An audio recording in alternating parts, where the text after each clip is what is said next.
பல்கில் வாங்குறது நமக்கு எவ்வளோ பெரிய சீக்கு தெரியுமா உங்களுக்கு? பூரா கெமிக்கல் தான். அது கெடாமல் இருக்கிறதுக்காக நிறைய கெமிக்கல் ஆட் பண்ணி மாதம் கணக்கில் வச்சுருப்பாங்க.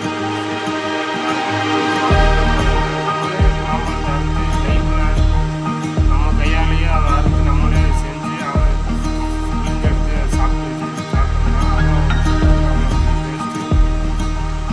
பாருங்கள். நான் உங்களுக்கு 4 மாம்பழம் எடுத்திருக்கேன். அதில் ஒன்று அறுத்து போட்டேன். ஒன்று அறுத்து உங்களுக்கு சாமிக்கு காமிக்கிறேன்.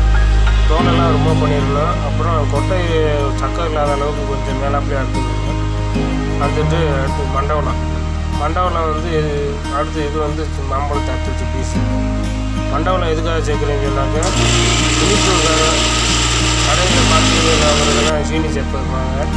அதை நான் மிக்சியில் விட்டு அரைச்சி ஃபில்ட்ரு பண்ணிட்டேன். சக்கரை மண் இருக்கிறதுக்காக ஃபில்ட்ரு பண்ணிட்டேன். அடுத்து மாம்பழத்தையும் போட்டு அரைக்கிறேன். அதையும் ஃபில்ட்ரு பண்ணிடுவேன். அதுலேயும் சக்கரை அதிகமாக இருக்கக்கூடாதுக்கா அதையும் ஃபில்ட்ரு பண்ணிடுவேன்.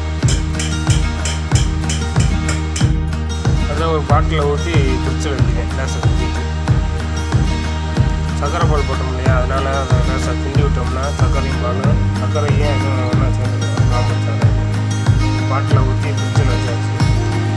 நான் ஒரு அரை மணி நேரம் 1 மணி நேரத்தில் குடிக்கிறதுக்காக நான் ஐஸ் கட்டி உருவாகிற இடத்துல வச்சுட்டேன். ஐஸ் கட்டி வைக்கிறது மேலே ஐஸ் கட்டி உருவாகிற ஃப்ரிட்ஜில் வச்சுட்டேன். இது ரூமில் வச்சிட்டோம்னா அது சீக்கிரமே கூலிங் வரும். அதனால் நான் அந்த பாக்ஸில் வச்சுருக்கேன். ஐஸ் கட்டி உருவாகிற பாக்ஸில் ஒரு 1 மணி நேரம் கழிச்சு எடுத்துக்கிட்டேன். எடுத்துகிட்டு அடுத்து டம்ளரில் ஊற்றி டேஸ்ட்டு பார்க்குறேன்.